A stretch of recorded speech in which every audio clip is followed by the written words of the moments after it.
Œuvre de Maria Valtorta, tome 5, chapitre 334, intitulé À leur tour, Thomas et Judas Iscariote rejoignent le groupe des apôtres, le 19 novembre 1945.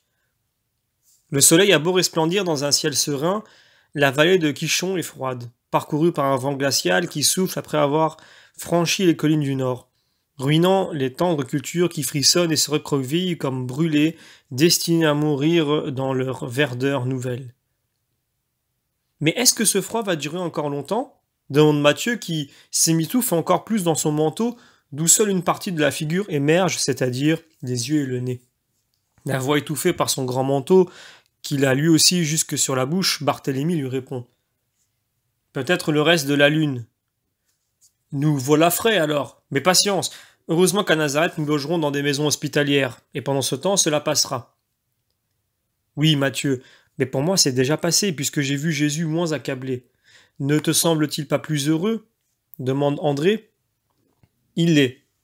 Mais moi, voilà, il me paraît impossible qu'il n'ait été aussi mal en point à cause de ce que nous savons. N'y a-t-il vraiment rien eu de nouveau à votre connaissance demande Philippe. Rien, absolument rien. Je t'affirme qu'à la frontière syro-phénicienne, il a même eu beaucoup de joie grâce à des âmes croyantes, et il a fait ces miracles dont nous t'avons parlé, assure Jacques, fils d'Alphée.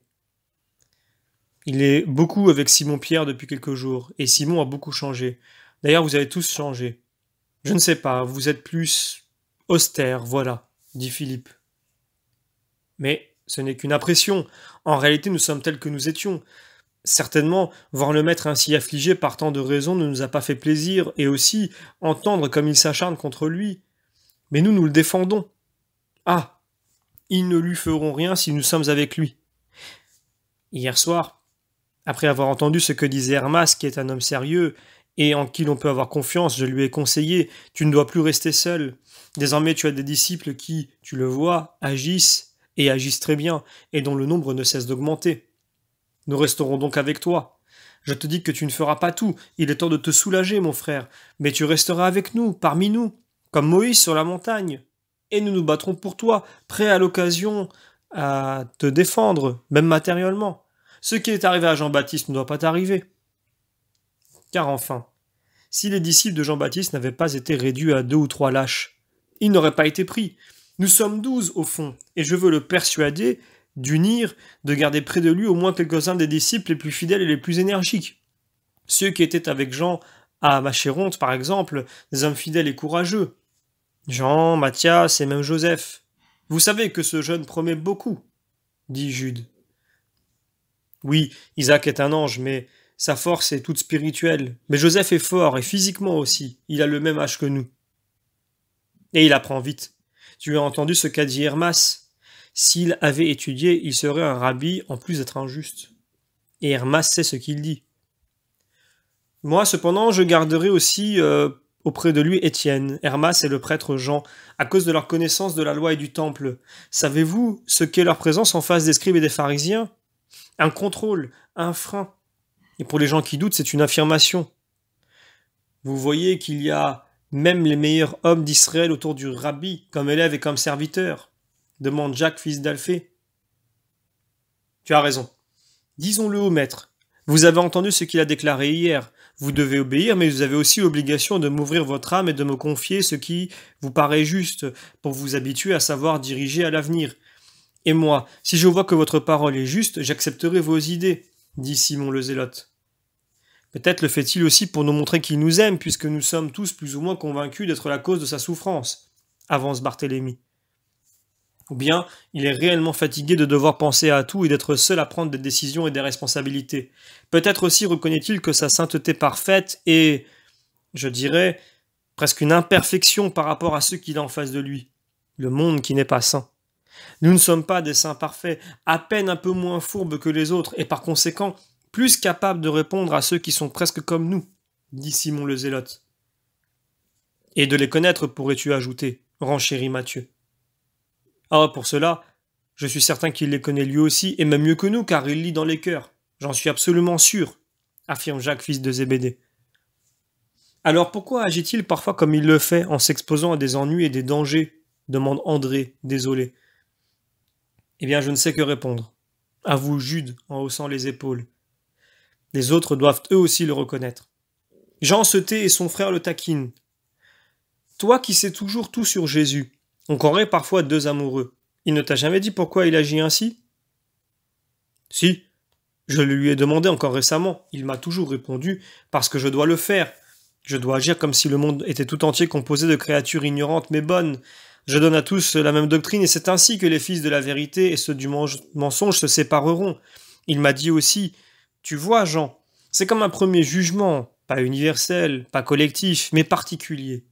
C'est sur la base de leurs actes de foi, de charité, de justice que les agneaux seront séparés des boucs, et cela durera encore après, quand je ne serai plus là, mais qu'il y aura mon Église à travers les siècles jusqu'à la fin du monde.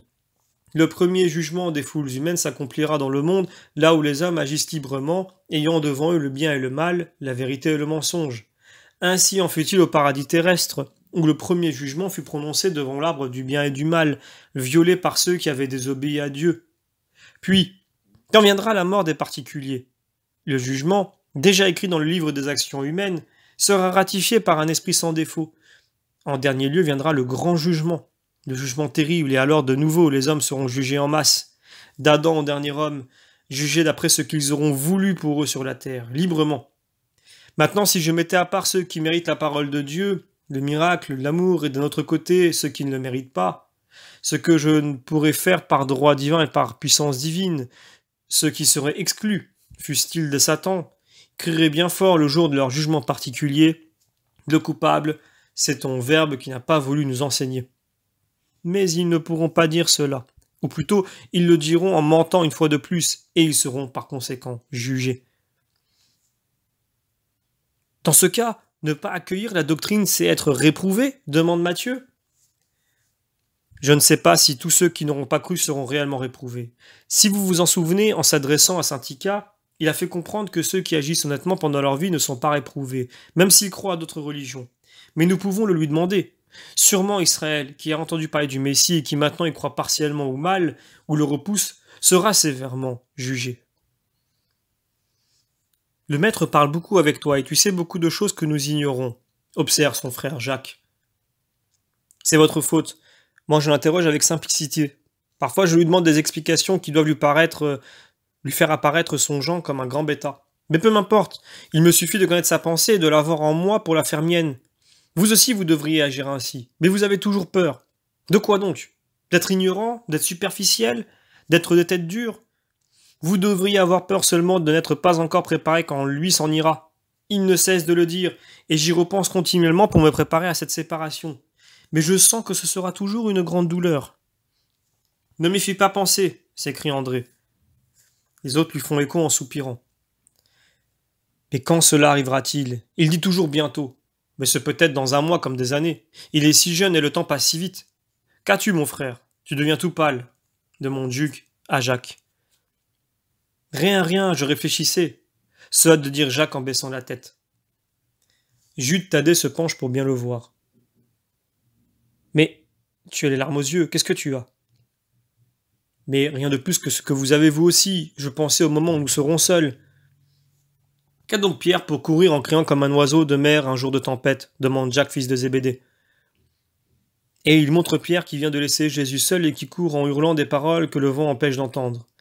Il hâte le pas et voit que Pierre a pris un sentier qui vient de la ville de Séphoris, désormais proche. C'est ce que disent les disciples qui se demandent s'il va à Séphoris se rendre de Jésus et par ce raccourci. Mais ensuite, en regardant bien, ils se rendent compte que les deux seuls voyageurs qui viennent de la ville vers la grande route sont Thomas et Jude. Tiens, ils sont ici. Vraiment ici. Qu'est-ce qu'ils font là? De Nazareth, ils devaient tout au plus aller à Cana, puis à Tibériade, se demandent plusieurs. Peut-être venaient-ils à la recherche des disciples, c'était leur mission, suggère prudemment Simon le Zélote qui sent le soupçon lever sa tête de serpent dans le cœur de beaucoup. Hâtons le pas. Jésus est seul et il semble nous attendre, conseille Matthieu. Il se dirige vers Jésus et arrive auprès de lui en même temps que Pierre, Judas et Thomas. Jésus est très pâle au point que Jean lui demande « Tu te sens mal ?» Mais Jésus lui sourit et fait un signe de dénégation tout en saluant les deux apôtres revenus après une si longue absence. Il embrasse d'abord Thomas, dont la mine est florissante et réjouie comme toujours. Mais Thomas devient sérieux en voyant le maître si visiblement changé et il lui demande avec empressement « Tu as été malade ?» Non, Thomas, nullement. Et toi, tu as été en bonne forme et heureux? Moi, oui, maître. Toujours en bonne forme et toujours heureux. Il ne manquait que toi pour rendre mon cœur bien heureux. Mon père et ma mère te sont reconnaissants de m'avoir envoyé pour quelque temps. Mon père était un peu malade, alors c'est moi qui ai travaillé. Je suis allé chez ma sœur jumelle et j'ai fait la connaissance de mon neveu. Je lui ai fait donner le nom que tu m'avais indiqué. Puis Judas est venu et il m'a fait me déplacer comme une tourterelle à la saison des amours, en haut, en bas, là où il y avait des disciples. Lui, il l'avait déjà fait pour son compte, et pas qu'un peu. Mais il va t'en parler lui-même car il a travaillé comme 10 et il mérite que tu l'écoutes. Jésus le laisse aller et c'est au tour de Judas qui a attendu patiemment et qui s'avance avec décision, l'air dégagé, triomphant. Jésus le transperce dans son regard de saphir, mais il l'embrasse et reçoit son baiser comme pour Thomas. Et les paroles qui suivent sont affectueuses. Et ta mère, Judas, a été heureuse de t'avoir? Cette sainte femme se porte-t-elle bien? Oui, maître, et elle te bénit de lui avoir envoyé son Judas. Elle voulait t'envoyer des cadeaux. Mais comment aurais-je pu les porter alors que j'allais ça et là par Mont et par Vaux? Tu peux être tranquille, maître. Tous les groupes de disciples que j'ai visités travaillent saintement. L'idée se répand toujours plus. J'ai voulu contrôler personnellement ses répercussions sur les scribes et les pharisiens les plus puissants. J'en connaissais beaucoup et je vais en connaître d'autres par amour pour toi. J'ai approché des Sadducéens, des Hérodiens, et je t'assure que ma dignité en a été bien rabaissée. Mais par amour pour toi, j'en ferai bien plus que cela. J'ai essuyé des rebuffades méprisantes et des anathèmes. Mais j'ai réussi à éveiller des sympathies chez certains qui étaient prévenus contre toi. Je ne veux pas d'éloge de ta part. Il me suffit d'avoir fait mon devoir et je remercie l'Éternel de m'avoir toujours aidé. J'ai dû employer le miracle dans certains cas et j'en ai éprouvé de la peine parce qu'il méritait la foudre plutôt que la bénédiction. Mais tu nous demandes d'aimer, d'être patient.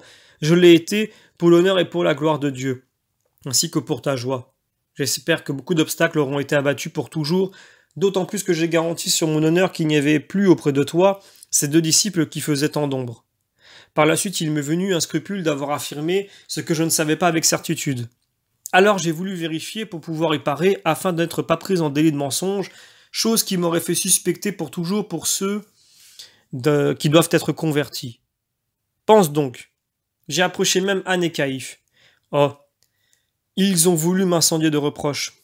Mais j'ai été si humble, si persuasif, qu'ils ont fini par me dire « Eh bien, si les choses sont vraiment ainsi, à notre connaissance, elles étaient différentes. Les recteurs du Sanhédrin qui pouvaient les connaître nous avaient rapporté le contraire, et tu ne voudrais pas dire que Joseph et Nicodème ont été des menteurs ?» Interrompt Simon le Zélote qui s'est contenu jusque-là mais pas davantage, et que l'effort fait a rendu livide. Et puis, prétend cela. Au contraire, Joseph m'a vu quand je sortais de chez Anne et il m'a dit « Pourquoi es-tu si troublé ?» Je lui ai tout raconté et comment, en suivant son conseil et celui de Nicodème, toi, maître, tu avais éloigné le galérien et la grecque, parce que tu les as éloignés, n'est-ce pas? Dit Judas en fixant Jésus de ses yeux de jet, brillant au point d'en être phosphorescent. Il semble voir le transpercer de son regard pour lire ce que Jésus a fait. Jésus, qu'il a toujours en face de lui, tout près, répond calmement « Je te prie de continuer ton récit qui m'intéresse beaucoup. C'est un rapport exact qui peut beaucoup servir. » Ah, je disais donc qu'Anne et Caïphe ont changé d'opinion. C'est important pour nous, n'est-ce pas? Et puis, maintenant, je vais vous faire rire. Savez-vous que les rabbis m'ont pris au milieu d'eux et m'ont fait subir un autre examen, comme si j'étais un enfant qui arrive à sa majorité? Et quel examen? Bien, je les ai convaincus et ils m'ont laissé aller. Alors me sont venus les soupçons et la crainte d'avoir dit quelque chose qui n'était pas vrai.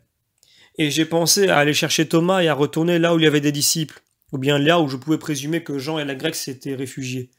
Je suis allé chez Lazare, chez Manahen, au palais de Cousa, chez Élise de Bethsur, à Béthère, dans les jardins de Jeanne, à Gethsémani, dans la maisonnette de Salomon, au-delà du Jourdain, à la Belle Eau, chez Nicodème, chez Joseph. Mais tu ne l'avais pas vu? Si. Et il m'avait assuré qu'il n'avait plus revu ses deux disciples. Mais tu sais, je voulais en être sûr. Bref, j'ai inspecté tous les endroits où je pouvais soupçonner qu'ils se trouvent, et ne crois pas que j'ai souffert de ne pas les trouver. Tu me ferais tort. Toutes les fois, et Thomas peut le confirmer, toutes les fois que je suis reparti d'un endroit sans les avoir trouvés, et même sans avoir eu aucun indice de leur présence, j'ai dit « Loué soit le Seigneur ». Et je disais « Ô Éternel, fais que je ne les trouve jamais plus ». Vraiment, le soupir de mon âme. Le dernier endroit fut Édrelon. Ah, à propos, Ismaël Ben Fabi, qui est dans son palais dans les campagnes de Megiddo, désire que tu sois son hôte. Mais à ta place, je n'irai pas. Pourquoi? Je le ferai sans faute. Moi aussi, je désire le voir, et même, nous irons tout de suite, au lieu d'aller à Séphoris. Nous irons à Edrelon, puis à Megiddo après-demain. C'est la veille du Shabbat, et de là chez Ismaël. Mais non, Seigneur, pourquoi? Crois-tu qu'il t'aime? Mais si tu l'as approché et changé en ma faveur, pourquoi ne veux-tu pas que j'y aille? Je ne l'ai pas approché, il était dans les champs et il m'a reconnu. Mais moi, n'est-ce pas, Thomas? J'ai voulu fuir quand je l'ai vu. Je n'ai pas pu parce qu'il m'a appelé par mon nom. Moi, moi, je ne puis que te conseiller de ne jamais plus aller chez aucun pharisien, scribe ou gens du même acabit. Ce n'est pas utile pour toi. Restons entre nous, seuls avec le peuple et ça suffit. Même Lazare, Nicodème, Joseph, ce sera un sacrifice, mais il vaut mieux le faire pour ne pas créer de jalousie, de rancœur, et prêter le flanc aux critiques. À table, on parle, et eux travaillent très sournoisement sur tes paroles. Mais revenons à Jean d'Andorre.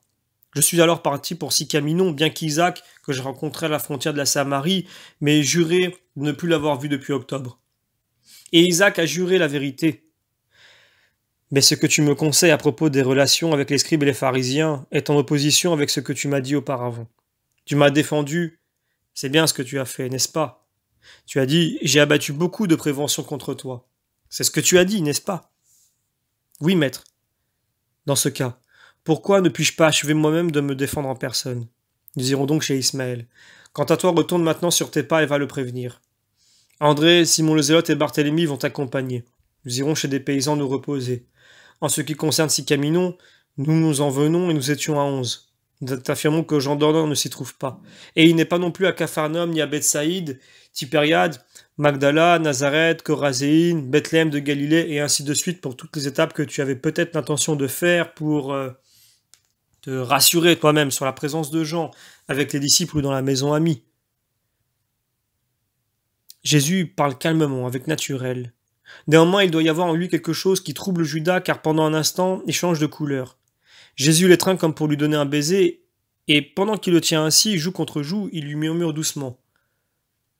Malheureux, qu'as-tu fait de ton âme? Maître, Va, tu sens l'enfer plus que Satan lui-même. Tais-toi et repens-toi si tu peux. Judas, moi je me serais échappé à toutes jambes, mais lui, effronté, il dit à haute voix, merci, maître, mais je t'en prie, avant que je ne m'en aille, 2 mots en secret. Tous s'écartent de plusieurs mètres. Pourquoi, Seigneur, m'avoir dit cela? Tu m'as peiné. Parce que c'est la vérité. Celui qui a des relations avec Satan prend l'odeur de Satan. Ah! À cause de la nécromancie! Oh, quelle peur tu m'as faite! C'était une plaisanterie, rien de plus qu'une plaisanterie d'enfant curieux. Et cela m'a servi pour approcher des Sadducéens et en perdre l'envie. Tu vois donc que tu ne peux m'absoudre en toute paix. Ce sont des magouilles inutiles quand on a ton pouvoir. Tu avais raison. Allons, maître, ma faute est si légère, ta sagesse est grande. Mais qui t'a dit cela? Jésus le regarde sévèrement sans répondre. Mais vraiment as-tu vu dans mon cœur le péché? Demande Judas un peu effrayé. Et tu m'as répugné. Va, et n'ajoute pas un mot. Et il lui tourne le dos pour revenir vers les disciples auxquels il donne l'ordre de changer de direction.